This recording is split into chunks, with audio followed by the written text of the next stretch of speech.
시청자 비평 플러스는 YTN을 돌아봅니다. 최근 전국 곳곳에서 잇따라 땅 꺼짐 현상이 발생하면서 평소에 다니던 도로가 언제 꺼질지 모른다는 시민들의 불안감이 커지고 있는데요. 오늘 뉴스 리뷰 Y 시간 땅 꺼짐 현상 관련 YTN 보도를 분석해봅니다. 이번 주는 어떤 시청자 의견이 들어왔을까요? 시청자 톡톡 Y에서 확인해 보겠습니다. 잠시 후에 만나보시죠.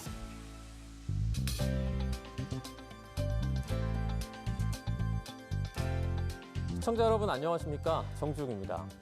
봄철 알레르기를 일으키는 꽃가루가 더 빨리 날리기 시작했습니다. 이 기상청은 2025 알레르기 유발 꽃가루 달력 최신판을 공개했는데요. 이전과 비교해보니 3일 정도 더 당겨졌다고 합니다.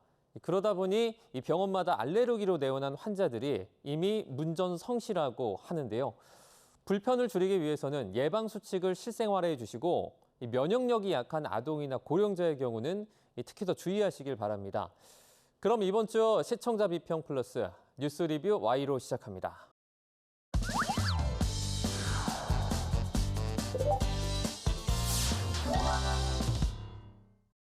세 분 어서 오세요. 안녕하십니까?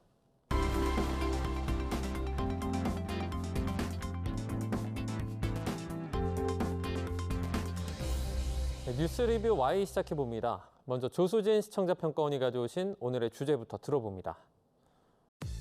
명일동 땅 꺼짐 사고, 광명 신안산선 터널 공사 붕괴 사고 등 연일 사고 소식이 이어졌습니다.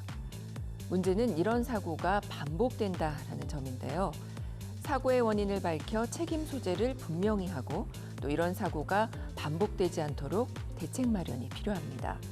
그래서 언론의 감시 역할이 더 필요한 건데요. 이번 사고 소식과 관련해 YTN은 이러한 언론의 역할을 제대로 실행하고 있는지 오늘 뉴스 리뷰 Y를 통해 살펴봅니다. 땅 꺼짐 사고는 우리 안전과 직결된 문제이기 때문에 국민의 충격과 불안이 더 클 수밖에 없을 것 같은데요. 특히 사고 원인으로 노후화된 인프라, 더 나아가서 이를 집값을 이유로 은폐했다는 정황까지 드러나면서 국민들의 관심은 단순한 사고 보도를 넘어서 구조적인 문제와 책임 소재를 따져 묻는 데까지 집중되고 있습니다. 이 관련한 보도를 YTN이 꾸준히 추적 보도를 하고 있는데요. 부족한 건 없었는지 살펴보도록 하겠습니다. 먼저 박사님. 땅 꺼짐은 범위도 넓어지고 횟수도 늘어나고 있는 상황입니다. 정부와 지자체 모두 땅 및 구조가 보이지 않는다는 특징 때문에 대책 마련이 늦었고 사회적으로도 큰 주목을 받지 못했습니다. 그러는 사이 땅 꺼짐으로 인한 큰 사건이 발생하고 있는 상황이라고 볼 수 있겠습니다. 보도를 먼저 살펴보기 전에 관련 보도에서 사고명을 땅 꺼짐이라고 명명을 했잖아요. 네, 그건 참 잘하신 일이라고 생각이 됩니다. 보통은 싱크홀 보도라고 보도가 많이 나가고 있는데 YTN은 땅 꺼짐으로 보도를 해서 누구나 쉽게 알아듣고 유의할 수 있도록 했습니다. 언론 보도에서 특히 사고명이 쉽고 또 누구나 알아들을 수 있어야 한다는 거 다시 한번 강조하겠습니다. 3월 24일 오후 8시 때 보도였는데요. 명일동 대형 땅 꺼짐 1명 매몰, 1명 부상, 구조 작업 진행 중이라는 그 제목의 보도였습니다. 앞선 대담에서 속보를 먼저 전한 후에 사고 현장에 취재 기자를 급파해서 시청자들에게 빠르게 소식을 전달할 수 있었고요. 또 뒤은 그 뉴스 특보에서 첫 번째 아이템으로 배치해서 속보성을 기했습니다. 이후 서울 명일동 대형 땅 꺼짐 발생, 구조 작업 중 관련 뉴스에서는 기자가 사고 현장을 찾아 구조 현장을 취재해 보도했습니다. 6차선 넓은 도로가 통제될 만큼 큰 땅 꺼짐 사고라는 점을 보도하였고요. YTN에 제보된 차량 블랙박스 영상을 통해 사고 당시의 급박한 상황을 보다 생생하게 전달했습니다. 기자가 현장에 도착한 이후에도 땅 꺼짐 범위가 점점 커지고 있다는 보도 역시 의미 있었는데요. 사고 현장 주변 주민들이나 명일동 인근을 지날 수도 있는 차량 운전자들에게 중요한 정보를 제공할 수 있기 때문입니다. 또한 추락한 오토바이 운전자 수색 진행 상황을 전하며 시청자들에게 필요한 정보를 전달했습니다. 25일 보도였는데요. 서울 명일동 땅 꺼짐 실종자 구조 총력 수색 작업이란 제목이었습니다. 땅 꺼짐 현장 그 주변에 나가 있는 기자가 안전모를 쓰고 있는 그런 모습이 보였는데요. 이게 이제 보도 준칙에도 나와 있습니다. 25조에 나와 있는 대로 사고 현장에서 취재 기자의 안전을 염두한 모습이 참 바람직했습니다. 25조를 좀 살펴보면은요, 안전 장비 준비에 대한 조항인데요. 언론사는 재난 취재에 대비해 언제든지 취재진에게 지급할 수 있도록 기본적인 안전 보호 장비를 준비해 두어야 한다. 취재진은 반드시 안전 장비를 갖추고 취재에 임해야 한다라고 나와 있습니다. 네, 3월 24일입니다. 강동구 명일동에서 대형 땅꺼짐이 발생을 했는데요. 당시의 전반적인 YTN 보도를 쭉 살펴보니 다양한 이슈가 정말 많았던 시기였습니다. 전 지역 대형 산불 속출, 그리고 트럼프 관세, 대통령 탄핵 선고 등 여러 가지 이슈가 집중돼 있는 상황이었는데요. 이렇게 급작스러운 땅꺼짐 발생에 취재 인력이 정말 충분하지 않았을 걸로 예상이 되는데 당시에 작지 않았던 이 땅꺼짐 사고 취재 상황이 어땠는지 좀 궁금합니다. YTN에 제보가 들어와서 이제 첫 일보가 나간 것이 한 저녁 7시 10분 정도 되겠습니다. 당시 사회부 사건 데스크하고 시경 캡틴이 남아서 이제 후속 체류를 했는데요. 늦은 시간이어서 이제 야근자가 이제 2명뿐이었지만 일단 한 명을 현장에 급하여서 생중계를 했습니다. 밤 8시 뉴스쯤에 김태원 기자가 현장에 가서 생중계를 하게 됐고요. 최근에 이제 인력 부족 때문에 전에는 사회부 야근자가 3명이었는데 최근에는 2명이 하고 있습니다. 그러다 보니까 이제 퇴근한 기자를 불러드릴 수밖에 없는 그런 상황이었고요. 이제 개국 30주년이 됐지 않았습니까? 이제 그러다 보니까 이제 상당히 좀 취재 인력들이 이제 상당히 이제 숙련된 사람들이 많고요. 그리고 사건 데스크, 시경 캡틴이 이제 책임감을 가지고 취재해서 긴박한 사건 사고에 잘 대응을 했다 이렇게 평가할 수 있을 것 같고요. 또 특히 이제 그 첫 일보를 저희 YTN에 제보해 주신 시청자, 그리고 블랙박스 화면을 YTN에 제보해 주신 그런 시청자분들에게 다시 한번 감사의 말씀을 드리도록 하겠습니다. 네, 이어서 광명공사 현장에서 또 한 번의 큰 땅꺼짐 현상이 발생했습니다. 이 부분을 두고 이곳이 공사 현장이기 때문에 자연적인 지반 함몰이 아니라는 이유로 땅꺼짐 현상은 아니다라는 의견도 있었는데요. 관련 소식을 좀 어떻게 보도하고 정리를 했는지 내용을 좀 살펴보도록 하겠습니다. 박사님. 당시 신안산선 붕괴 사고 전 붕괴 우려 신고가 접수되어 경찰이 도로 양방향을 통제하고 관계자들을 대피시킨 상황을 YTN은 새벽부터 자료 화면을 통해 보도를 했습니다. 광명 지하 30m, 공사장의 쇳소리, 경찰 도로 통제. 제가 확인한 보도 시간은 오전 1시 58분이었는데요. 이어서 오전 3시, 5시 이렇게 보도가 이어지면서 현장 상황과 도로 통제 여부를 알렸습니다. 이후 기자 현장 취재를 통해 상세한 뉴스를 전했는데요. 신안산선 현장 붕괴 위험에 경기 광명 양지 사거리 일대 통제. 관련 뉴스 보도는 출근 시간 시민들의 불편과 혹시 모를 위험한 상황을 미리 방지할 수 있다는 점에서 유용했습니다. 신안산선 공사 현장 주변 도로가 오후에 완전히 무너졌고 이를 YTN이 제보받은 현장 영상을 통해 상황을 전하기도 했습니다. 쿵 소리 나더니 순식간에 휘어진 도로, 광명 신안산선 공사 현장 붕괴, 관련 뉴스를 속보로 전하며 순식간에 휘어진 도로 상황을 전하기도 했습니다. 인명 피해 확인과 도로 통제 상황을 자세히 보도한 점도 좋았습니다. 말씀하신 대로 지난 그 4월 11일에 이렇게 또 다른 사고가 발생하면서 국민들의 불안감이 커지고 있습니다. 신안산선 공사장 붕괴, 1명 고립, 또 1명 실종 제목의 보도였는데요.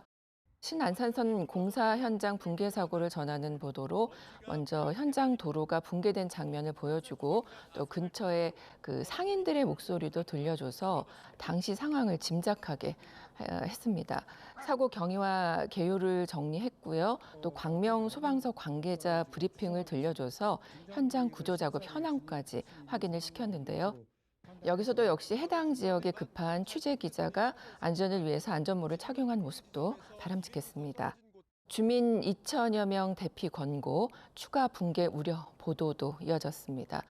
다음으로 이제 지자체 대응과 주민 반응을 전하는 보도로 해당 지역은 주택가 한복판을 가로지른다라고 묘사를 해서 위험성을 인지시켰습니다. 대피소를 마련했다는 광명 부시장 목소리에 이어서 인근 아파트 주민들의 목소리도 들려져서 불편한 상황을 호소하면서 불안감을 실감하게 하는 그런 보도였습니다. 또 이어지는 12일 보도는요, 광명 붕괴 13시간 만에 극적인 구조 순간이라는 제목이었습니다. 수색 작업이 어떤 식으로 이루어지는지 확인할 수 있는 그런 보도였는데요. 이 사고 역시 원인을 밝혀 추가 사고의 위험을 막고 또 책임 소재를 확실하게 밝혀야 하는데요. 관련된 보도 이어졌습니다. YTN은 공사장 붕괴 사고를 규명하기 위해서 발빠르게 터널 공사 관련 현장 사진을 입수해 보도를 이어나갔습니다. 광명 공사장 붕괴 이전, 터널 변형, 기둥 파손도 보도를 통해 붕괴 직전 터널을 지지하는 기둥이 파손된 상황을 알 수 있었고요. 시공사가 국가철도공단과 국토교통부에 제출한 상황 보고서에는 이런 심각한 상황이 담겨 있지만 지자체가 보고받았던 지하터널 구조물 균열과는 그 심각성에서 차이가 존재함을 지적하기도 했습니다. 광명시장의 인터뷰를 통해 상황 보고서와 지자체 보고 내용의 차이를 확인할 수 있었고요. 전문가 인터뷰를 통해서는 이번 사고의 심각성과 위험성을 지적했습니다. 상황 보고서를 구체적으로 제시하며 보도한 것은 의미 있었지만 붕괴 직전 이뤄진 전문가 점검의 내용과 보강 공사를 결정한 시공사의 입장이나 진행 내용도 취재를 하지 못한 점은 아쉬운 부분입니다. 큰 피해가 있을 수 있는 이 땅꺼짐에 대한 이 지자체의 철저한 그런 조사와 대책 마련이 요구되는 상황입니다. 관련한 보도는 좀 어땠는지도 살펴보도록 하겠습니다. 먼저 그 명일동에서 대형 땅꺼짐이 발생했을 당시의 보도입니다. 3월 25일 보도인데요. 점점 커지는 도심 속 지뢰, 역대 대형 땅꺼짐은이라는 그 앵커 리포트 제목입니다. 강동구에서 대형 땅꺼짐이 발생한 것과 관련해서 이런 현상이 갑자기 나타난 것이 아니라 최근 수년간 여러 곳에서 또 점증적으로 일어났다는 것을 생생한 화면과 함께 보여줬는데요. 특히 그 땅꺼짐 현상의 원인을 분석해서 도표로 보여준 것이 매우 유익했습니다. 보도에서 언급된 것처럼 땅꺼짐 사고가 매년 이렇게 발생하고 있는데요. 왜 그런지 전문가 인터뷰를 진행한 보도도 이어졌습니다. 서울 한복판서 또 땅꺼짐 사고. 반복되는 이유는 관련 보도에서는 원인과 대책 마련 중심의 대담이 이어졌습니다. 매립지인 점, 상수도 간의 파열, 주변 지하철 9호선 연장 공사 등 여러 요인으로 사건이 발생했음을 전문가가 설명을 했고요. 전문가의 원인 설명이 이어지는 가운데 매립지에 대해 앵커가 전문가에게 추가적인 설명을 요청한 것도 시청자의 이해를 돕는 진행이었다고 생각합니다.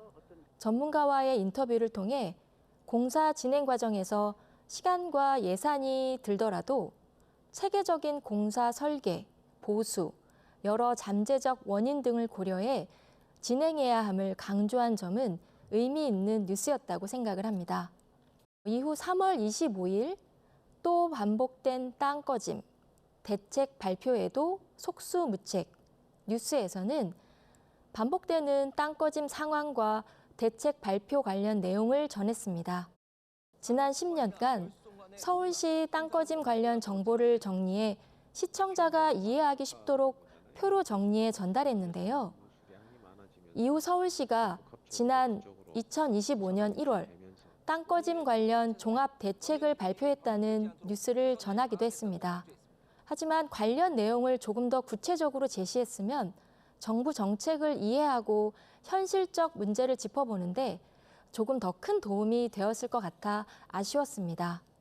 서울시에서 땅꺼짐 사고가 지난 10년 동안 계속 반복되고 있고 종합 대책도 2025년에서야 발표되었기 때문에 서울시와 정부 정책의 구체적인 대안 마련이 이루어져야 한다는 것을 기사에서 더 강조하는 뉴스도 후속 보도로 이어졌으면 합니다.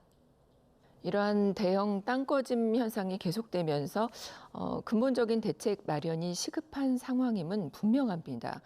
명일동 땅꺼집 사고 이후 한 달 가까이 지난 시점에 대책 마련을 촉구하는 보도들이 이어지는데요. 4월 15일 보도인데요. 이딴 땅꺼짐 주범 서울 하수도관 30% 반백살 제목의 보도입니다. 최근 5년간 전국에서 발생한 땅꺼짐 사고의 45% 이상이 하수관 손상 때문이었는데 문제는 이제 서울 지역 하수관 중 약 30%가 50년이 된 것으로 확인이 돼서 서울 전체 하수관의 노화된 상태가 꽤 심각하다라는 점이 잘 드러났습니다. 개보수 속도가 노후화 속도를 따라가지 못해서 서울시와 지자체는 땅속 탐사를 통해 위험 지역을 찾아내 대비하겠다라고 했지만 이는 이제 근본적인 해결책이 될 수 없어 보였습니다. 이딴 땅꺼짐 사고로 주민들의 불안이 커지고 있는 가운데 대대적인 수도관 정비 같은 그 근본적인 대책 마련이 필요해 보였고요. 또 정부 차원의 장기적인 정책이 세워져야겠는데요. 지속적인 관심을 갖고 후속 보도 이어가시길 바랍니다. 전문가 의견을 수렴하는 보도도 이어졌는데요. 지하철 공사장 땅꺼짐 반복, 물막이 작업 기준 필요. 뉴스에서는 최근 지하철 공사장 근처에서 발생한 대규모 땅꺼짐 사고 원인 진단과 근본적인 대책 마련 등을 논의하였습니다. 지하 안전 평가에 대한 기준의 문제, 장비 등의 상세한 상황을 전문가의 의견을 통해 짚어주었습니다. 앞으로는 지하철 공사장 주변의 사건 발생 비율이 높은 점을 고려해 구체적인 대책을 논의할 수 있도록 후속 보도가 이루어져야 할 것입니다. 곳곳에서 발견되는 땅꺼짐 현상을 YTN이 이렇게 보도하고 있는데요. 이런 내용들이 서울 하수도관 점검 등의 어떤 대책 마련 촉구 보도로 실제로 이어지고 있습니다. 이와 관련해서 또 시청자들은 많이 궁금해할 것 같은데요. 그렇다면 이후에는 어떤 부분에 중점을 두고 후속 보도가 이어질 것이냐. 예컨대 피해자의 상황, 책임 여부, 보상 문제, 부동산 가치 하락으로 인한 정보 은폐 등 다양한 또 의문이 남아있는 상황이지 않습니까? 실장님은 어떻게 보십니까? 그 땅꺼짐 사고와 관련한 YTN 보도에서 가장 주안점을 두고 있는 것은 재발 방지입니다. 그러니까 비슷한 사고가 다시는 일어나지 않아야 된다는 그런 부분이겠죠. 이를 위해서 이미 발생한 사고의 원인을 꼼꼼하게 따져보는 것도 대단히 중요한데요. 최근 각종 자료라든지 그리고 전문가들의 의견을 종합하면 대형 땅꺼짐 사고의 주요 원인은 지하 공사 부실로 드러나고 있습니다. 그런데도 불구하고 지자체들은 노후 상하 수도관을 주요 원인으로 잘못 짚고서 대책을 마련하고 있는데요. 이러한 부분을 YTN에서 이제 집중적으로 보도할 예정이고요. 아시다시피 또 사회부 사건팀에서는 신안산선 광명 구간 붕괴 사고와 관련해서 최근에 단독 보도를 계속 이어가고 있는데요. 붕괴 이전에 터널 변형하고 기둥 파손이 됐다는 사진을 입수해서 보도하기도 했고요. 또 터널 천장이 내려앉고 있는데도 보수 공사를 강행했다. 이런 정황도 단독 보도하기도 했습니다. 결국 여러 부실 공사 정황이 진행 중인데도 설마 땅꺼짐 사고가 일어나겠느냐 하는 이런 이른바 안전 불감증이 결국 대형 사고로 이어지는 것임을 여실히 증명하고 있는 상황인데요. 이 같은 단독 보도에 그치지 않고 사후 관리는 제대로 되고 있는지 또 정부 대책은 제대로 된 것인지 등도 향후 꼼꼼하게 따져볼 계획이고요. 특히 안전이 경시되고 있는 지하 공사의 관리, 감독을 강화하는 것은 물론이고요. 대형 땅꺼짐의 직접적인 원인을 더 정확히 규명하도록 촉구할 예정이고요. 이 밖에 피해자의 상황과 그리고 보상 문제 등도 계속 취재해서 꼼꼼하게 보도할 예정입니다. 자, 그럼 오늘 뉴스 리뷰 와인 내용 정리해 보겠습니다. 이것만은 꼭 시간인데요. 평가원님부터 오늘 한 줄 평 부탁드립니다. 반복되는 사고 예방 위해서는 언론의 역할도 중요.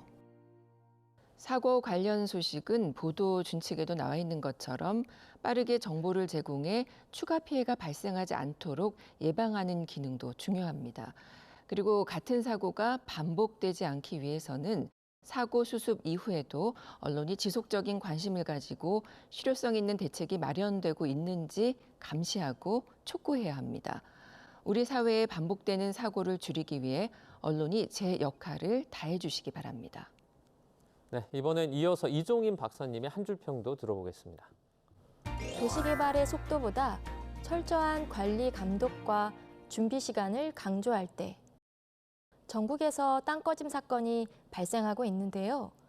땅 꺼짐이 예측 불가능하지만 관련 징후들을 포착하고 관찰할 수 있는 정부와 지자체의 대책 마련이 필요한 상황입니다. 전문가들의 제언처럼 개발뿐 아니라 관리와 감독에도 예산과 시간이 투자되어야 하는 시기가 되었습니다. YTN은 CCTV 영상이나 시공사의 사광 보고서를 통해 보도함으로써 시청자들의 알 권리와 불안감 해소를 위한 뉴스를 제공하였습니다.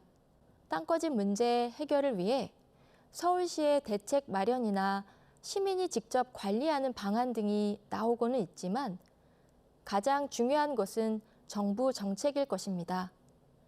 구체적인 대책 마련을 위한 후속 보도도 부탁드립니다. 네, 오늘은 YTN이 보도한 땅 꺼짐 관련 기사들 살펴봤습니다. 오늘 뉴스 리뷰 Y 순서는 여기서 마치도록 하겠습니다. 세 분 오늘 말씀 잘 들었습니다. 고맙습니다.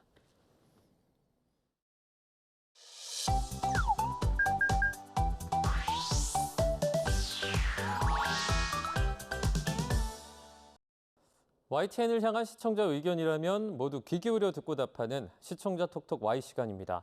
오늘 주목한 시청자 의견을 AI 앵커 Y고가 소개해드립니다. 지금 바로 만나보시죠. 안녕하세요. AI 앵커 Y고입니다. 오늘의 첫 번째 주제는 미얀마 지진에 대한 시청자 의견을 들어봤습니다. 자세한 내용 지금 바로 보시죠.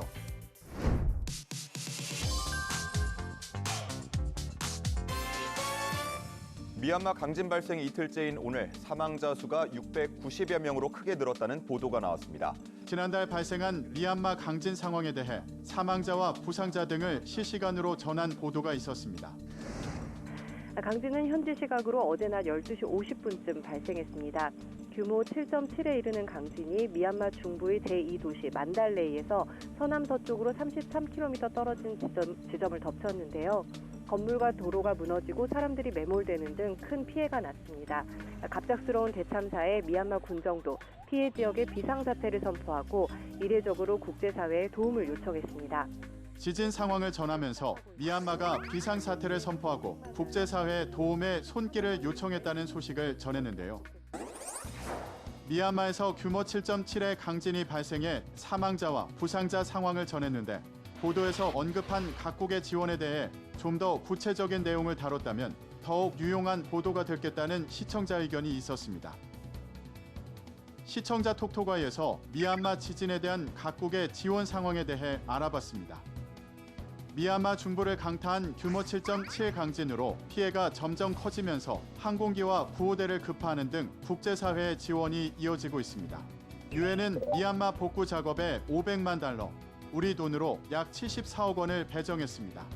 미얀마 군정과 우호적 관계를 이어온 러시아는 구조대와 의료진을 태운 항공기를 미얀마로 급파했는데요. 중국도 미얀마의 위로를 표하고 응급구조팀을 파견하는 등 지원에 나서면서 응급구조팀 일진을 미얀마에 급파했습니다. 이들은 생명탐지 장치와 지진경보 시스템, 구조장비 등 긴급 구조물자 112세트를 가지고 강진 피해 지역으로 이동해 구조활동을 펼칩니다. 세계식량기구도 2만 4천 명에 달하는 생존자와 접촉해 지원 중인데요. 이 밖에 태국, 일본, 방글라데시, 부탄, 필리핀, 인도네시아 등지에서 네피도의 수색 구조 인력을 보냈습니다. 더불어 인도, 러시아, 라오스, 네팔, 싱가포르에서 별도의 팀이 만달레이 지역에서 활동 중이라고 합니다. 미국은 앞서 200만 달러, 약 29억 원의 원조를 제공할 것이라고 발표했는데 이에 미얀마 안팎에서는 세계 1위 원조국 미국의 대응이 느려지고 존재감이 떨어진다는 평가도 나왔는데요. 이후 미국 국무부는 미얀마 지진 피해 복구를 위해 700만 달러, 우리 돈으로 약 100여억 원을 추가 지원하겠다고 밝히기도 했습니다. 다음으로 시청자 톡톡과의 두 번째 주제는 인도에 대한 시청자 의견을 들어봤습니다. 어떤 내용을 담고 있는지 이어서 확인해 보시죠.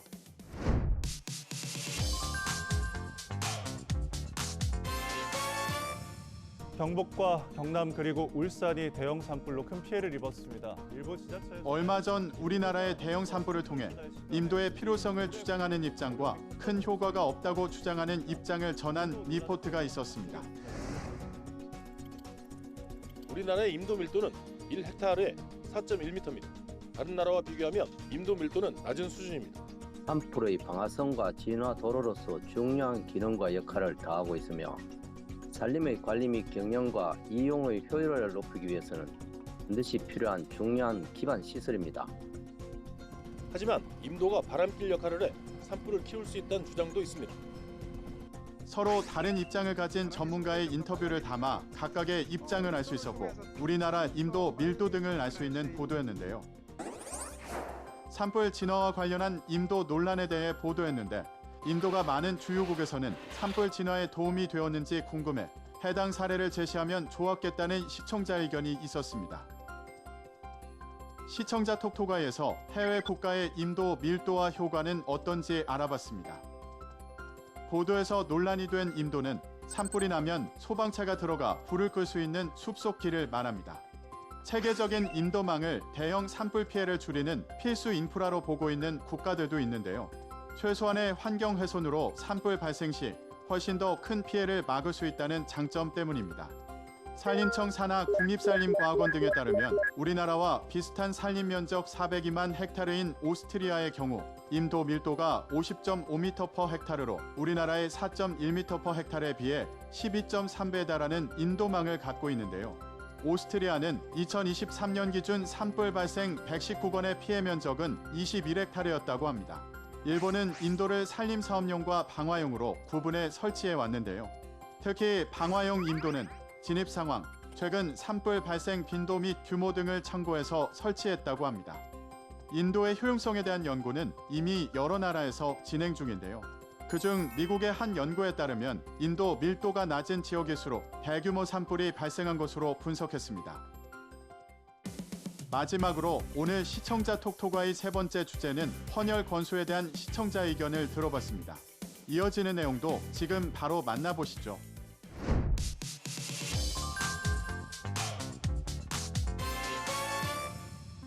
헌혈 참여자 숫자가 지난해 기준 헌혈에 참여한 인원수가 2년 연속 줄어들고 있다는 소식을 간단히 전한 보도가 있었습니다. 대한적십자사와 통계청 자료를 보면 지난해 한 차례 이상 헌혈에 참여한 인원수는 126만 4천여 명을 기록했습니다. 이는 2022년 132만 7천여 명, 2023년 130만여 명에 이어서 2년 연속 줄어든 수치입니다. 다만 헌혈자 1인당 평균 헌혈 실적이 2014년 1.8회에서 2020년 2회, 지난해 2.26회로 증가하며 국내 총 헌혈 건수도 2021년 이후 3년째 늘고 있습니다. 헌혈에 참여하는 사람은 줄어들었지만 1인당 평균 헌혈 건수는 늘어났음을 전하기도 했는데요. 지난해 헌혈 참여 인원이 2년 연속 감소한 소식을 전했는데 참여 인원의 연령별 자료도 더해졌다면 사회 변화에 대한 양상도 파악할 수 있었겠다는 시청자 의견이 있었습니다. 자세한 내용을 보충하기 위해 시청자 톡톡아이에서 연도별 연령별 헌혈 현황 자료를 살펴보겠습니다. 현재 헌혈이 가능한 나이는 16세부터 69세까지인데요. 최근 3년간 헌혈 건수를 보면 2022년 약 264만 건, 2023년 약 277만 건, 2024년 285만 건으로 증가하는 추세인데요. 반면 헌혈 가능 인구 대비 국민 헌혈률을 보면 2022년 3.41%, 2023년 3.35%, 2024년 3.27%로 3년 연속 감소하였습니다. 연령대별로 보면 지난해 전체 헌혈 건수 중 20대가 35.5%로 가장 많았고 16살에서 19살은 19.3%, 40대 16.9%, 30대 15.9% 순으로 뒤를 이었습니다. 10년 전과 견주면 30대 이상은 건수와 비중이 모두 늘었으나 10에서 20대의 헌혈 건수는 크게 줄었는데요. 특히 16살에서 19살 헌혈 건수는 107만 건에서 55만 건으로 절반이나 감소했습니다. 저출생으로 10에서 20대 인구 자체가 줄어든 데다 헌혈을 포함한 개인 봉사활동 실적이 대입에 반영되지 않도록 제도가 바뀐 영향도 있는 것으로 분석된다고 합니다. YTN 방송의 부족한 부분을 채우는 시청자 톡톡아이 시간. 다음 주도 다양한 시청자 의견과 함께 돌아오겠습니다.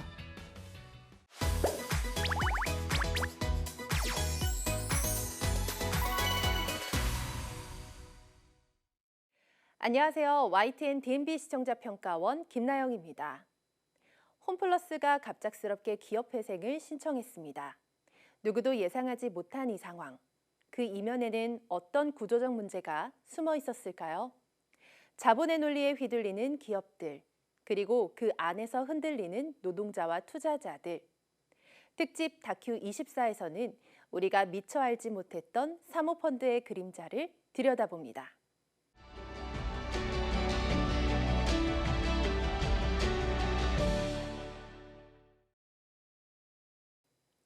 특집 다큐 24.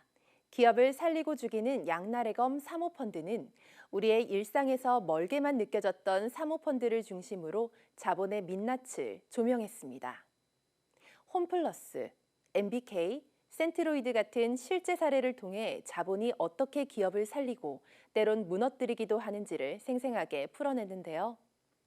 먼저 최근 사회적으로 큰 파장을 일으킨 홈플러스의 기업회생 신청을 중심으로 그 배경에 자리한 사모펀드의 구조적 문제를 짚었습니다. 프로그램은 다양한 인터뷰를 활용해 노동자, 전문가, 관계자 등 여러 목소리를 담아 사안의 복잡성을 잘 전달했습니다. 특히 노동조합 측 인터뷰는 시청자의 감정적 공감까지 이끌어냈으며 전문가들을 통해 자본 중심의 경영 논리가 실제로 노동자와 소비자, 나아가 사회 전체에 어떠한 영향을 미치는지를 조명하고자 했습니다. 이어서 프로그램은 사모펀드의 기초 개념과 실제 사례를 기반으로 구성돼 시청자의 몰입도와 이해도를 높였는데요. 복잡한 금융용어와 개념도 화면 설명과 함께 명료하게 풀어내어 전문 지식이 없는 시청자도 내용을 쉽게 따라할 수 있도록 했습니다. 또한 사모펀드가 본래 취지와는 다르게 점점 단기 수익 중심으로 흘러가고 있으며 그로 인해 노동자, 투자자, 협력업체 등 다양한 이해관계자들이 피해를 보고 있다라는 점을 비판적으로 다룬 부분도 인상 깊었습니다. 실제 기업 사례를 구체적으로 보여주었으나 MBK나 센트로이드 측의 입장은 상대적으로 약하게 다뤄졌다라는 아쉬움이 있었습니다. 하지만 사모펀드를 무조건 부정적으로만 다루지 않고 그 안에 존재하는 순기능도 함께 조명했는데요. 예를 들어 부실한 회사를 정리해 기업을 살리기도 하고 벤처기업에 필요한 자금을 공급해주는 긍정적인 역할도 있다라는 점은 시청자 입장에서 새롭게 알게 된 사실이었으며 이해의 폭을 넓히는 데 도움이 되었습니다. 다만 사모펀드의 긍정적인 사례나 실제 성공 사례에 대한 균형 잡힌 소개가 부족해 전체적으로 다소 편향된 시각으로 비칠 우려도 있었습니다. 또한 정부의 규제 방향이나 향후 제도 개선에 대한 구체적인 내용이 있었다면 프로그램이 해법 제시의 역할까지 수행했을 거라 생각합니다. 기업이 살아야 사회가 건강합니다. 하지만 지금의 구조 속에서 기업은 점점 껍데기만 남고 있습니다. 자본이 만든 생존 게임 속에서 우리는 어떤 선택을 해야 할까요? 투자의 논리보다 더 중요한 것은 사람입니다. 이번 특집 다큐 24는 단순한 금융 이야기가 아닌 우리 사회 전체가 함께 고민해야 할 자본과 사람의 관계를 묻는 시간이었습니다. 앞으로도 이러한 시선을 유지하며 우리 사회의 흐름을 깊이 있게 다뤄주길 기대해 봅니다.